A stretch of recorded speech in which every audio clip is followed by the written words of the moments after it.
Amém, amém. Nós vamos ler o Evangelho essa noite no livro do Gênesis, no capítulo 48. E, não sei se é uma boa ou má notícia, acabou Gênesis. A partir de domingo que vem vamos para outro lugar, vamos deixar o Gênesis aqui. Eu encerro os meus comentários possíveis, pelo menos por enquanto, neste livro do Gênesis. E hoje, especialmente, quero fazer justiça a uma personagem oculta no livro do Gênesis. Ela aparece, dá os seus ares e depois praticamente desaparece, mas na verdade é esta personagem que explica toda a saga do livro do Gênesis, mais precisamente ou mais abrangentemente explica toda a saga humana. É por causa desta personagem que nós estamos aqui hoje à noite, é por causa desta personagem que nos debatemos em nossas insônias, é por causa desta personagem que alimentamos as nossas mais belas utopias. É esta personagem que nos tira da cama para o trabalho. É esta personagem que nos chama para o prazer. É esta personagem que nos motiva a viver. E é esta personagem que explica, inclusive, a angústia daqueles que desistem de viver. Esta personagem oculta no livro do Gênesis explica toda a conflitividade da vida, toda a beleza da vida, explica todo o sofrimento inerente à vida e toda a esperança embutida na vida. Hoje à noite quero fazer justiça a esta personagem esquecida, oculta, negligenciada no livro do Gênesis. Tomo como ponto de partida o encontro entre Jacó e seu filho José. José, o príncipe do Egito, está à beira do leito de morte de seu pai, Jacó, e ouve as palavras de seu pai. Gênesis 48, diz assim a palavra de Deus. Algum tempo depois disseram a José: seu pai está doente. E ele foi vê-lo levando consigo seus 2 filhos, Manassés e Efraim. E anunciaram a Jacó. Seu filho José veio vê-lo. Israel, Jacó, reuniu suas forças e assentou-se na cama. Então disse Jacó a José: o Deus Todo-Poderoso apareceu-me em luz na terra de Canaã e ali me abençoou dizendo: eu o farei prolífero, eu o multiplicarei. Farei de você uma comunidade de povos e darei esta terra por propriedade perpétua aos seus descendentes.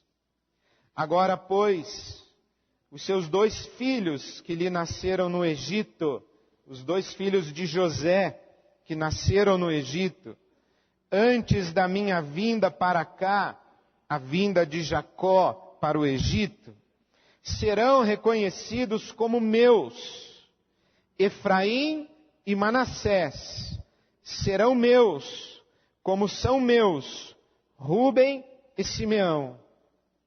Os filhos que lhe nascerem depois deles serão seus. Serão convocados sob o nome dos seus irmãos para receberem sua herança. Quando eu voltava de Padã, para minha tristeza, Raquel morreu em Canaã, quando ainda estávamos a caminho, a pouca distância de Efrata. Eu a sepultei ali, ao lado do caminho para Efrata, que é Belém. Vamos orar? Deus nosso Pai, a Tua palavra só pode chegar a nós se o Teu Espírito Santo nos-la conceder. Então te pedimos, em nome de Jesus, abre os nossos olhos, ilumina o nosso entendimento e dá-nos esta apropriação da Tua santa e eterna palavra. Pedimos-te que esta Tua palavra faça a diferença em nós. Pedimos-te assim para a Tua glória, em nome de Jesus. Amém. Estamos aqui nos despedindo de Gênesis. E estamos aqui lendo a despedida de Jacó. Jacó, aquele que recebeu mais páginas no livro do Gênesis do que qualquer outra figura. Jacó, a figura mais controversa, a figura mais conflitiva e provavelmente uma das figuras mais abençoadas do livro do Gênesis. Jacó,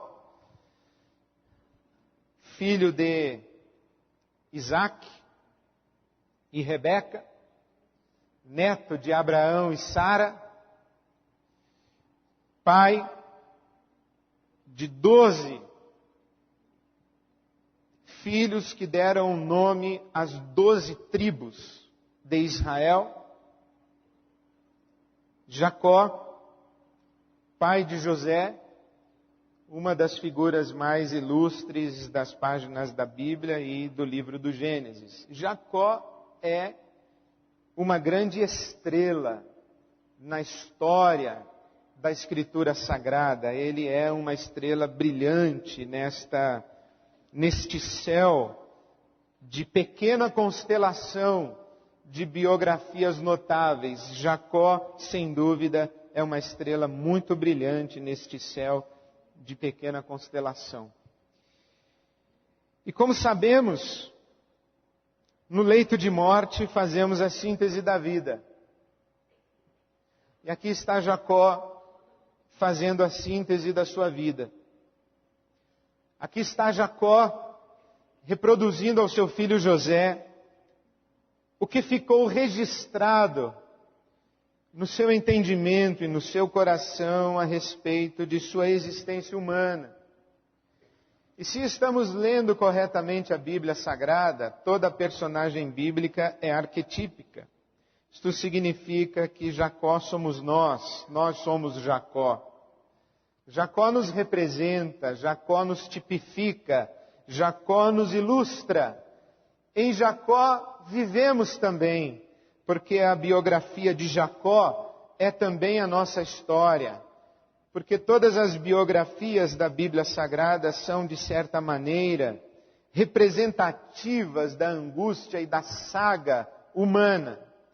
Portanto, quando Jacó faz a síntese da sua vida, faz também a síntese da nossa vida. Quando Jacó resume a sua existência, o seu existir humano, ele, parece-me, também apresenta para nós o que se pode esperar da existência. E o que Jacó vai nos dizer como registro de sua peregrinação, quando ele faz os highlights da sua história, quando ele sublinha momentos, quando ele fotografa eventos, acontecimentos da sua história, ele é muito econômico.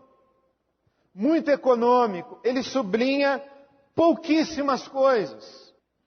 E a primeira coisa que ele sublinha é que Deus apareceu para mim. Deus apareceu para mim e me fez promessas eternas.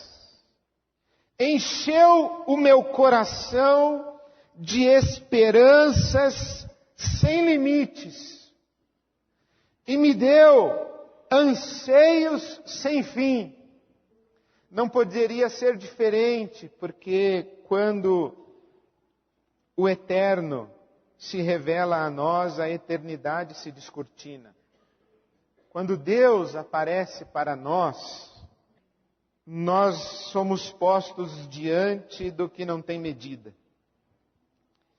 Por isso é que Jacó diz a José: o Deus Todo-Poderoso apareceu-me em luz na terra de Canaã e ali me abençoou. E me disse: eu o farei prolífero e o multiplicarei. Farei de você uma comunidade de povos e darei esta terra por propriedade perpétua, perpétua aos seus descendentes. Deus estica a linha do tempo para Jacó. Deus estica a linha do tempo e faz com que Jacó tenha, numa outra figura e numa outra expressão, a mesma experiência de Abraão quando olha para o céu e tenta contar as estrelas. E Deus diz a Abraão: assim será a tua descendência, como o número destas estrelas. Número sem conta, a infinidade posta diante dos olhos de Abraão. Numa outra figura de imensurabilidade, como os grãos da areia do mar.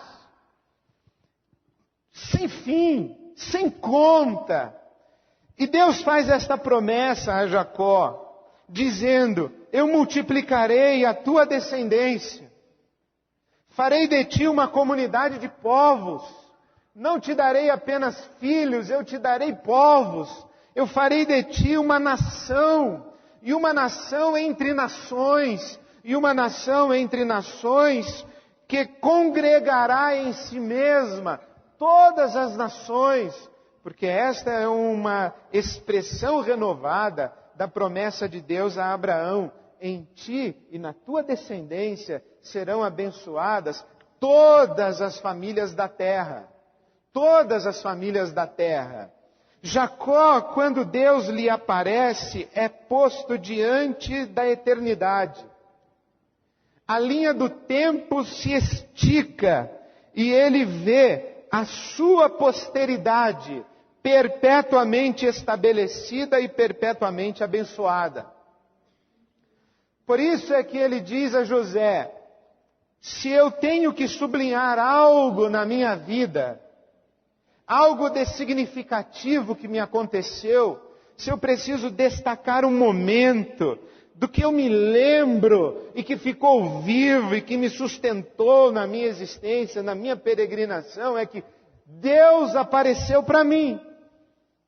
E quando Deus apareceu para mim, encheu o meu coração de esperança sem fim, de anseios sem conta, de sonhos sem limites.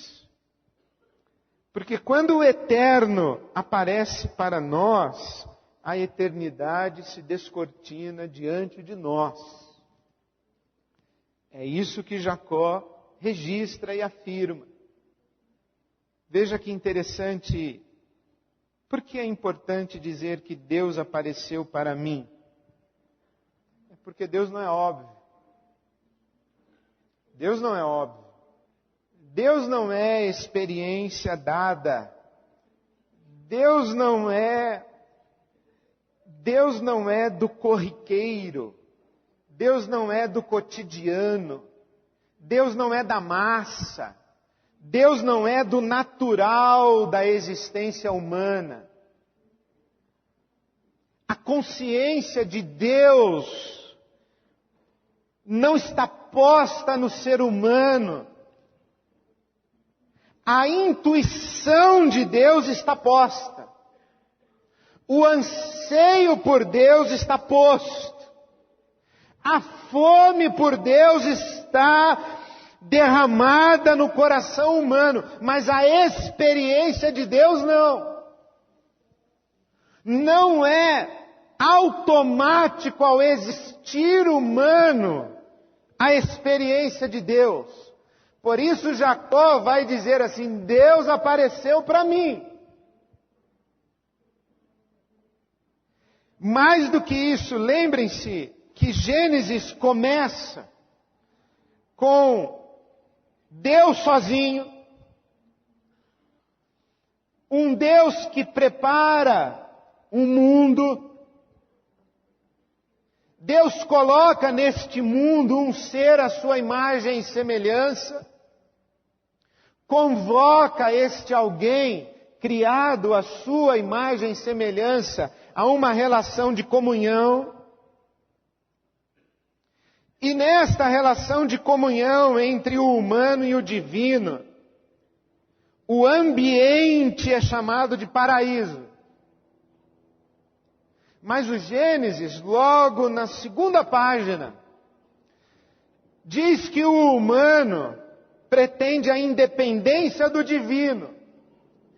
E é então, ao tempo em que expulsa o divino de sua vida, é expulso pelo divino do paraíso. Agora, o ser humano vive duas ausências. A ausência do divino e a ausência do paraíso. Ele cai no silêncio, no vazio e na escuridão. E é por isso que se surpreende que fora do paraíso, no vazio, no silêncio e na escuridão, enquanto carrega uma saudade, um anseio, uma fome, surpreende-se que o divino lhe apareça. Fora do paraíso. O mesmo divino que fora expulso de sua vida, novamente aparece, dá as caras. Não mais no paraíso, mas fora do paraíso. E quando aparece fora do paraíso, enche o coração desse bendito, desse bem-aventurado, que recebe tal revelação e é posto diante de tal aparição, enche o seu coração não mais de uma memória remota do paraíso, mas de uma certeza da realidade do paraíso, porque lhe faz promessa. Lhe faz promessa de uma Canaã que será possuída perpetuamente. No vazio, no silêncio, na escuridão, o divino é uma intuição, o paraíso é uma saudade. Mas o divino aparece no vazio, no silêncio e na escuridão. E quando o divino aparece, o divino deixa de ser intuição, passa a ser uma experiência. E o paraíso deixa de ser uma saudade, passa a ser uma promessa. Passa a ser uma esperança. Passa a ser uma certeza. Esta é uma forma de nós resumirmos o que o Novo Testamento chama de nascer de novo, passar das trevas para a luz, aceitar a Jesus como Salvador, na nossa linguagem religiosa. Que experiência é essa? É a experiência de ter sido encontrado pelo divino e de ter recebido a resposta para a sua intuição e de ter recebido a revelação para a sua saudade. A partir deste encontro,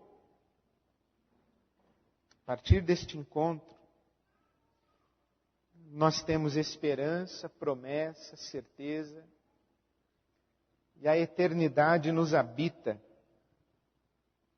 não mais como algo que ficou perdido, mas algo que nos está prometido. Esse é Jacó. Jacó dando seu testemunho de conversão na Igreja Batista do Cairo. Foi assim. Deus apareceu para mim. Aquilo que eu intuía, porque eu estava fora do paraíso, se tornou para mim realidade. E aquilo de que eu tinha saudade se tornou para mim promessa. O que mais, papai, o senhor se lembra? Eu lembro o dia em que sepultei sua mãe. Quando eu voltava de Padã, para minha tristeza, Raquel morreu em Canaã. Quando ainda estávamos a caminho, a pouca distância de Efrata. Eu a sepultei ali, ao lado do caminho para Efrata, que é Belém. Que coisa triste é morrer enquanto estamos a caminho. Que coisa triste é perder companheiros de viagem. Jacó morreu com 147 anos. Mas Jacó, quando morreu, já havia chegado. Já havia chegado. Texto imediatamente anterior ao que lemos, de Gênesis 47, diz que Jacó teve consciência de aproximar-se o tempo da sua morte. A morte não foi para Jacó uma surpresa. A morte não foi para Jacó uma intromissão. Digamos assim, Jacó não morreu antes do tempo. Raquel sim. Raquel morreu quando ainda estávamos a caminho. Raquel morreu no meio da viagem. Raquel morreu no meio da peregrinação. Não sei se há algo mais triste do que a sensação de uma vida colhida prematuramente, ceifada antes da hora, pelo menos antes da nossa hora. Raquel morreu assim, quando ainda estávamos a caminho. O que existe aqui? Existe amor e existe morte. Papai, o que é que o senhor se lembra? Olha, meu filho, eu lembro que Deus apareceu para mim, encheu meu coração de eternidade.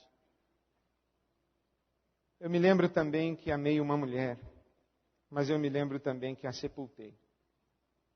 O que mais o senhor se lembra? Não há mais nada que lembrar, meu filho. A vida é isso. É um coração cheio de eternidade, confrontado pela possibilidade da morte, e que tem entre esses dois extremos a possibilidade da experiência de amar. Isso é a vida. A vida é caminhar à sombra ou caminhar à luz da eternidade e à sombra da morte, com a possibilidade de amar. E aí está toda a nossa angústia e toda a nossa dor. Porque o nosso coração é cheio de anseios e desejos e sonhos e esperanças e promessas sem limites. Nós somos seres abertos para o infinito. Mas ao mesmo tempo somos seres amarrados à finitude. E o nosso problema, nós, os humanos, não é que nós vamos morrer apenas, é que nós sabemos que vamos morrer. O nosso problema não é só que vamos morrer, é que nós temos consciência da nossa finitude. Em outras palavras, perdoe-me a expressão, toda a nossa dor humana se resume ao fato de termos os olhos maiores do que a barriga. Nós temos os olhos maiores do que a barriga. Em nossa curta experiência de vida, cabe pouco em relação a tudo quanto deveria caber. Em nosso curto espaço de viver, não cabe a eternidade, enganou-se o poeta.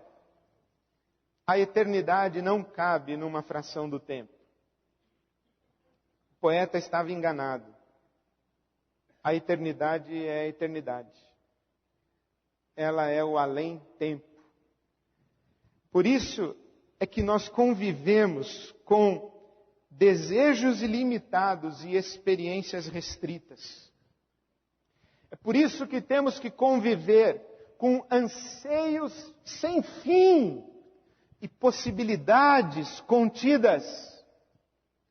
É por isso que convivemos com uma fome eterna e com a oportunidade de saciedade provisória, momentânea, temporária, mínima. Esta é a beleza e esta é a mazela da vida humana. É que eu sei querer, mas na minha experiência existencial não cabe tudo que eu quero. E pior, não raras vezes, aquilo que eu mais quis, aquilo em que mais tive prazer ao ter, me é tirado no meio do caminho. É cruel demais. É cruel demais. Nós vivemos esse paradoxo, ou nós vivemos essa dialética. Nós vivemos o querer tanto e o poder ter tão pouco. Nós vivemos a abertura para a eternidade e o que a Bíblia Sagrada diz que a vida de um homem é 70 anos, o que passa disso é câncer e enfado. Esse número 70 é relativo, evidentemente. O tal do Matusalém viveu 900. O Jacó viveu 147. Na Idade Média morria-se aos 30, 35. Hoje já estamos perdendo os nossos queridos com mais de 100. A medicina está ajudando um pouco. Mas o fato é que o salmista, o poeta bíblico, está dizendo que a vida humana está presa no tempo. Mas o coração humano está posto na eternidade. Papai, do que é que o senhor se lembra? Eu me lembro, meu filho, o que é o existir humano. E o que é o existir humano? É você ser encontrado por Deus, adquirir a certeza da eternidade e viver cada dia de cara com a morte. E entre o ilimitado da eternidade e a miserabilidade da morte, no meio, a gente tem a oportunidade de amar. Eu posso dizer a você, meu filho, eu experimentei a eternidade, eu experimentei a morte, eu experimentei o amor. É disso que me lembro. Eu experimentei Deus, eu experimentei a morte e eu experimentei uma mulher. Jacó teve filhos com 4 mulheres. Lia, irmã de Raquel. A escrava de Lia, chamada Zilpa. Raquel. E a escrava de Raquel, chamada Bila. Mas ele só se lembra de Raquel. Porque, como já lhes disse, na Bíblia Sagrada, Jacó é o primeiro homem que se apaixona por uma mulher. Lembre-se que ele trabalhou 7 anos por Raquel. Labão o enganou, fez com que ele se casasse com Lia e fez que ele trabalhasse mais 7 anos por Raquel. Ele trabalhou 14 anos ao seu sogro, para o seu sogro, por Raquel. Ele diz: eu conheci Deus e a eternidade. Eu conheci a dor da finitude da morte. E entre as duas pontas, eu amei. Isso é viver. Viver é amar entre a eternidade e a morte. Isso é amar. Isso é viver. E alguém dirá: é pouco. Eu digo: é mesmo. É muito pouco. É claro que é pouco. Por quê? Porque o nosso repouso não é aqui. Aqui é pouco mesmo. E por que é pouco? Por uma razão que acredito simples na Bíblia Sagrada. E aí apresento-lhes a personagem injustiçada do livro do Gênesis. Uma senhora de extrema e singular beleza, chamada Árvore da Vida. Porque Gênesis existe, e nós existimos como existimos, porque não comemos da árvore da vida, nós comemos da árvore do conhecimento do bem e do mal. Nós não comemos da árvore da vida. A Bíblia Sagrada diz que no paraíso, 2 árvores estavam presentes: a árvore do conhecimento do bem e do mal e a árvore da vida. Ou, se você preferir, a árvore da morte e a árvore da vida. O que é a árvore da morte? É a árvore que come todo aquele que diz ao divino: não preciso de ti, dou conta da existência sozinho. O divino diz: não dás. Quando dás as costas a mim, dás as costas à eternidade. Ficarás escravizado e preso ao tempo e sofrerás a limitação da morte, a saudade do paraíso, porque te faltará sempre, sempre a árvore da vida. Dando as costas a mim, diria, e disse o divino: viverás sempre a angústia da falta, por causa de seres habitado pela eternidade do desejo. Isso é o viver humano. E nos falta da árvore da vida. Por isso é que a palavra de Deus termina no Apocalipse. E no capítulo 22 do Apocalipse, a visão apoteótica do grande finale da história é que o anjo mostra o rio da água da vida, que claro como cristal, flui do trono de Deus e do Cordeiro, no meio da rua principal da cidade. E de cada lado do rio estava a árvore da vida, que frutifica 12 vezes por ano, uma por mês. As folhas da árvore servem para a cura das nações. E já não haverá maldição nenhuma. O trono de Deus e do Cordeiro estará na cidade, e os seus servos o servirão. Eles verão a sua face, e o seu nome estará em suas testas. Não haverá mais noite. Eles não precisarão de luz de candeia, nem da luz do sol, pois o Senhor Deus os iluminará, e eles reinarão para todo sempre. Por isso que Apocalipse 22:14 diz: felizes os que lavam as suas vestes no sangue do Cordeiro, e assim têm direito à árvore da vida, e podem entrar na cidade pelas portas. Falta-nos comer da árvore da vida, senhores. Falta-nos comer da árvore da vida. É assim que a Bíblia Sagrada explica o dilema humano. C.S. Lewis resumiu isso numa frase muito simples. Pergunta a ele de maneira retórica: se habitam em mim desejos que não podem ser satisfeitos neste mundo, não seria o caso de eu ter sido criado para viver em outro mundo? É óbvio que sim. É esse mundo que um dia para nós foi saudade e que hoje para nós é esperança.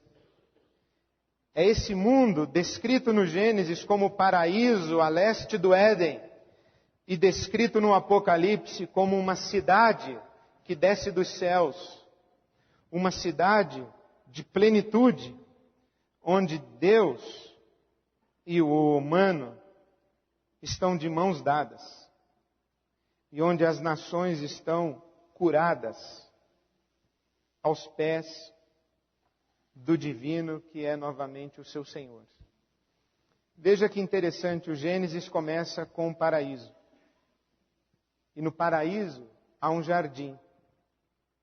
Depois a Bíblia Sagrada vai dizer que, expulso do paraíso, o homem tentou refazer o paraíso e construiu uma cidade.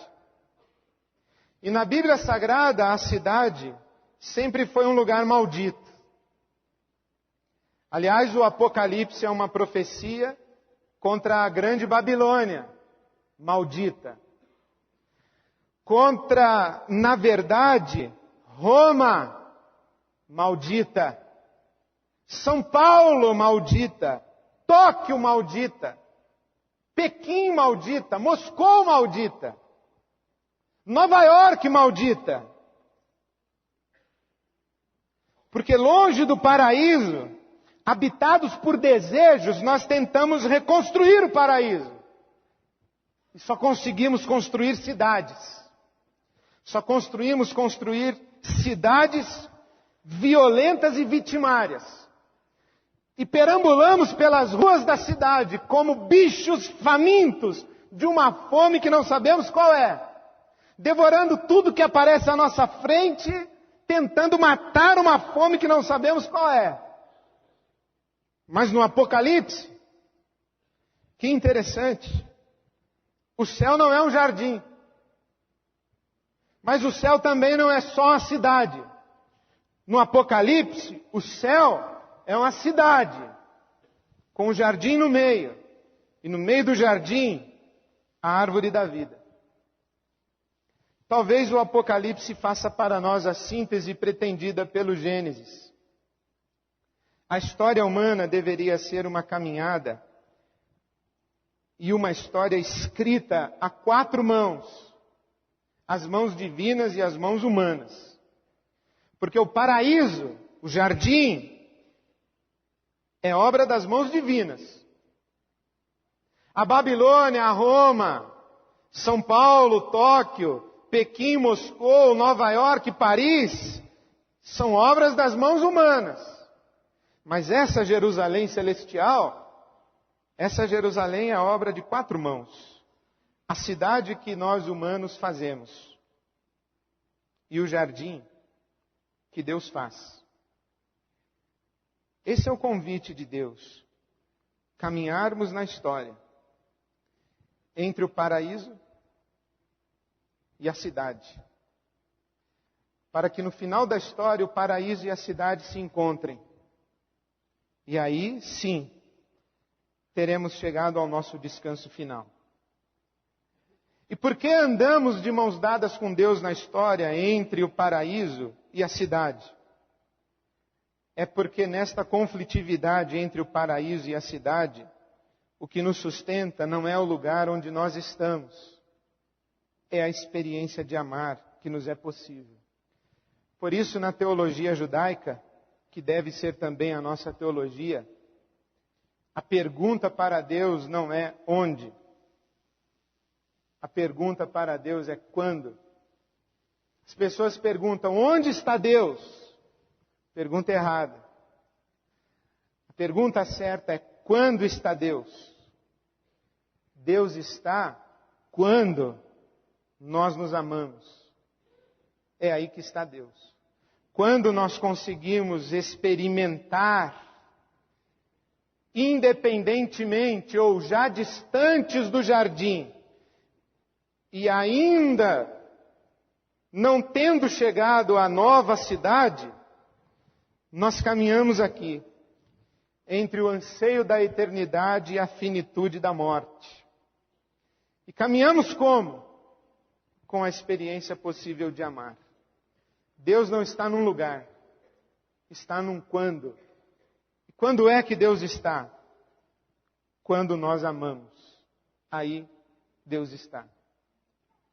Lembrando sempre que a nossa experiência de amor conviverá sempre com toda a beleza possível da eternidade, porque Deus é amor, e com toda a ameaça real da morte, porque ainda não comemos da árvore da vida. Por isso, amar é sofrer. Amar é sofrer. Amar é chorar. Amar é sacrificar-se. Amar é conviver com a possibilidade da dor, da perda, da traição, da falta. Amar é conviver com a possibilidade, ou na verdade, com a realidade do limite. O que nós queremos? Nós queremos uma vida como se já estivéssemos na eternidade. Queremos a plena satisfação. Má notícia, não é aqui. Portanto, então, já que não é aqui, vamos nos abandonar e viver como bichos, entregues à morte? Não. Nós vamos conviver com essa tensão entre a eternidade e a morte. O que é que existe entre a eternidade e a morte? A experiência de amar. Amar sofrendo. Amar sepultando os nossos mortos no caminho. Mas amar sempre. Porque se há a possibilidade de experimentarmos Deus nessa vida, não é onde? Porque não é aqui. É quando? Apesar daqui. E quando é? Quando nós nos amamos. Amamos e convivemos com todo o ônus de amar. Mas o ônus de amar é o máximo possível que nos é permitido viver, já longe do paraíso e antes de chegar na Nova Jerusalém. Falta-nos a árvore da vida. A árvore da vida comeremos lá. Não é aqui. É por isso que há muita gente frustrada no mundo. Pretensão a minha, né? Mas é o que eu acho mesmo. É gente que não sabe conviver com a falta. É gente que não sabe conviver com o limite. É gente que não sabe conviver com nem tudo é possível. É gente que não sabe conviver com você vai ter que esperar. Gente que não sabe sofrer. É gente que pensa que é possível viver o paraíso aqui. E é por isso que tem muito bicho. Gente que se fez ou que se deixou transformar-se em bicho. Que descrê da eternidade. Que descrê da utopia, que descrê do sonho, que descrê do transcendente. E que passa a viver como um animal. A experiência humana é essa. Entre a morte e a eternidade. A possibilidade, o privilégio, a beleza, a grandeza, o ônus e a dor de amar. Jacó, resuma sua vida. O que foi importante para você na sua existência? Deus apareceu para mim. Quando Deus apareceu para mim, a eternidade foi descortinada. Eu passei a ser habitado por uma esperança e por uma promessa sem limite. E o que mais, Jacó? Eu sepultei a mulher que eu amava, a única que eu amei. Quando sepultou? Cedo demais, antes da hora, prematuramente, no meio da jornada, no meio do caminho, antes de ter chegado. E o que lhe sobra da vida? A memória de Deus e a alegria de ter amado. É isso que eu levo e já me despeço, porque vou para a Nova Jerusalém. A coisa bela dessa despedida de Jacó e José é que Jacó diz a José, seu filho: José, não me sepulte no Egito. Leve-me contigo a Canaã. E quando Jacó morre, José chama os médicos. Ao acabar de dar essas instruções a seus filhos, Jacó deitou-se, expirou e foi reunido aos seus antepassados. José atirou-se sobre seu pai, chorou sobre ele e o beijou.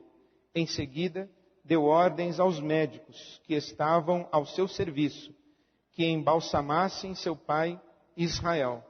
E eles o embalsamaram. Levaram 40 dias completos, pois esse era o tempo para o embalsamamento. E os egípcios choraram sua morte 70 dias. Foi embalsamado Jacó e peregrinou de volta para Canaã. Jacó, o que foi a sua vida? Deus me encontrou, eu amei uma mulher, eu sofri a dor da morte. E o que é que você leva contigo? Eu levo a memória de Deus e a alegria de ter amado. E para onde vais? Eu vou para Canaã. No Egito, eu não fico. O sonho habita em mim e dele eu não abro mão. Eu vou a caminho de comer da árvore da vida e que Deus me leve até lá. Eu encerro minha fala sobre o Gênesis num tom de esperança. E a esperança, ela tem este quê de promessa, mas ao mesmo tempo tem um quê de falta. E nós somos salvos, diz a palavra de Deus, em esperança. Nós somos salvos em esperança. Mas nós já vemos o que esperamos. E faço um apelo. Por que é que alguns de nós somos tão incapazes de conviver com as dores do mundo e queremos um Deus que traga o céu para nós aqui e agora? Essa não é a nossa esperança. A nossa esperança é a árvore da vida. Não é aqui. Aqui nós convivemos com a falta. E aqui nós convivemos com a dor e o privilégio de amar. Você quer realizar todos os seus sonhos? Morra. Porque lá no céu eles se realizarão. Só no céu. Eu encontro gente dizendo: pastor, eu não quero desperdiçar a minha vida, eu quero ser feliz. Então morra. Aí você vai ser feliz para todo sempre. Porque aqui a nossa felicidade é banhada de lágrimas. Aqui a nossa felicidade é amar. Aqui a nossa felicidade é amar e é sofrer por amor. Aqui a nossa felicidade é amar e dizer: eu tenho faltas, eu tenho dores, eu tenho limites, eu convivo e vivo à sombra da morte, mas eu não temerei mal algum, porque tu estás comigo, tu já aparecestes a mim em luz e eu ando contigo. Aqui é assim. Não viva na ilusão de realizar todos os seus sonhos, eles não se realizarão, só no céu. Agora, não se entregue à morte, porque nós vivemos de esperança. Nós vivemos de esperança, e essa esperança ilumina a nossa possibilidade de amar. Então ame, doe-se, entregue-se, dedique-se, sacrifique-se, Mas pode ser que eu sofra. Pode ser. Mas maior sofrimento é o sofrimento de jamais ter amado. Este é o maior sofrimento. É o sofrimento de jamais ter amado e jamais ter sido amado. Então ame. 2, Deus está nesse quando, este quando chamado tempo de amar. Essa é a nossa vida, essa é a nossa história. Vamos orar ao Senhor Deus. Deus nosso Pai, nós entregamos ao Senhor as nossas angústias, nossas dores, nossas tristezas, nossas perguntas, os nossos lutos, as nossas faltas, as nossas fomes, os nossos anseios, os nossos desejos, as nossas frustrações, os nossos sonhos não realizados, os nossos sonhos destruídos, os nossos castelos que desmoronaram. Nós entregamos tudo nas Tuas mãos. A vida, Senhor, tem doído para nós. Doído para nós e doído para as pessoas que nós amamos. E nós entregamos tudo isso às Tuas mãos. Nós não damos conta e não queremos carregar em nossas mãos essa agonia de viver. Não queremos, não podemos, não suportamos. Por isso tem misericórdia de nós e derrama sobre nós a Tua graça. Pai, nós entregamos às Tuas mãos os nossos corações, para que sobre eles, dentro deles, neles, e apesar deles, Teu amor seja derramado sobre nós. Enche o nosso coração com Teu amor. Enche o nosso coração com essa capacidade de dar tudo, de amar. Dá-nos esse privilégio. Dá-nos esse privilégio de amar. Dá-nos esse privilégio de um coração que já desistiu de viver para si mesmo e que quer amar. Amar, amar, amar, amar. Dá-nos o privilégio de amar. Senhor, nós Te agradecemos, ó Pai, a esperança. E Te agradecemos porque em Cristo Jesus essa árvore da vida nos está prometida. Seja lá o que isso signifique. Nós sequer imaginamos o que seja comer dessa árvore da vida. Sequer imaginamos o significado disso. Ainda sequer experimentamos. Mas a Tua palavra diz que as coisas que os olhos não viram, os ouvidos não ouviram e jamais passou pelo pensamento de qualquer mortal, são estas as coisas que o Senhor tem preparado e prometido àqueles que Te amam. E nós Te buscamos e dizemos, enche o nosso coração dessa esperança, enche o nosso coração dessa boa dádiva e dá-nos, ó Pai, os primeiros frutos. Os primeiros frutos, dá-nos experimentar em nossa peregrinação o que é possível aqui. Dá-nos experimentar o que é possível aqui deste lado do céu. Dá-nos experimentar os primeiros frutos que o Teu Espírito Santo pode conceder a cada um de nós. Enche a nossa caminhada na história de significado, de alegria, de paz, de contentamento. Dá-nos, Senhor, esta experiência de vivermos com os olhos na eternidade, com coragem, para enfrentarmos a morte todos os dias. Obrigado, Senhor, pela oportunidade da comunhão. Obrigado pelos laços de amor. Obrigado pela experiência da família. Obrigado pela experiência da amizade. Obrigado pela experiência da solidariedade, da generosidade, da bondade. Obrigado pelos sinais do Teu amor no meio de nós, entre nós. Obrigado porque somos alvos do Teu amor. E obrigado, ó Pai, porque somos também instrumentos do Teu desejo de amar. Muito obrigado pelo Teu amor que transborda de nós para aqueles à nossa volta. Muito obrigado, ó Pai. Visita as nossas consciências, o nosso entendimento e manifesta a Tua verdade. E guia-nos a toda a Tua verdade pelo Teu Espírito.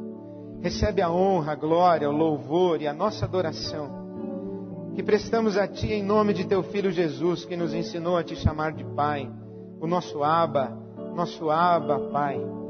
Nós assim entregamos ao Senhor os nossos corações e derramamos os nossos corações aos Teus pés. E entregamos ao Senhor tudo que temos, tudo que somos, deixamos depositado diante de Ti, para a Tua glória, para o teu louvor, em nome de Jesus, em nome de Jesus. Amém. Amém.